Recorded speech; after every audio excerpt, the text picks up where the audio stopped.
we've already discussed in the previous one that a police officer is a previous slide. Police officers employee assigned to enforce the laws, and they have no specific duty to protect the civility. They also have police discretion, which is mostly found in police manuals. It is not cited in any court case, but in a broad sense, a police officer has the general ability to choose what laws to pursue and at what time. I keep going back to portrayals in media, right? We see stuff like this all the time on television. A police officer stops a kid, they got like an ounce of weed or whatever, and it's like, oh, one-time offense, let them go. Most people see that as a positive thing, you know? But what we've been talking about so far is a police officer in definition, in the position, not by what their personal beliefs are. So it could very well easily go the same thing. A police officer's discretion could very well be, well, what else is this kid hiding? What else do I need to investigate? And when we talk about those situations, that's where danger can increase. Here, we're talking about an actual court case. We're talking about Pearson v. Ray of 1967. It was decided that a police officer, when conducting their duties, cannot be sued in a civil case. Now, that is very specific wording, because a police officer can be pursued with criminal charges.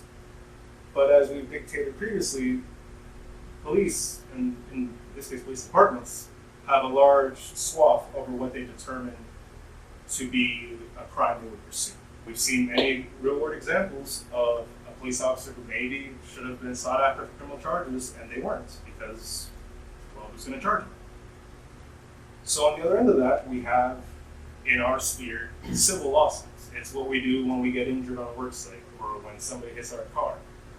But if, say, you were a 17-year-old kid who got caught for an ounce of weed and maybe mistreated, there's no real way for you to sue that police officer, even if they were blatantly misusing their powers.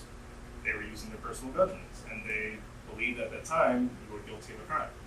Now, most departments do allow for complaints. But again, it comes back to police discretion, what they choose to pursue.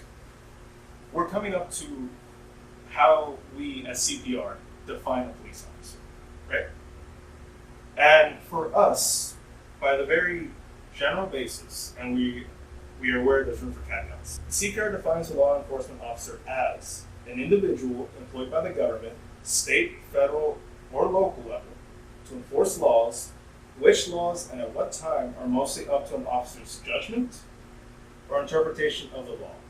An officer cannot be faced with consequences in a civil court of law based on their actions of the personal judgment. So this is kind of the crux of where this training originated from, and kind of the origin of CPR as well.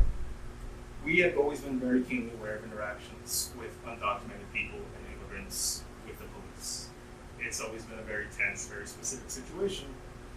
But as we see the creepy militarism in policing go further and further, we are keenly aware that this is something, this is a skill, these are lessons that need to be expanded outward to the general populace, especially as police become more emboldened to engage in general populace.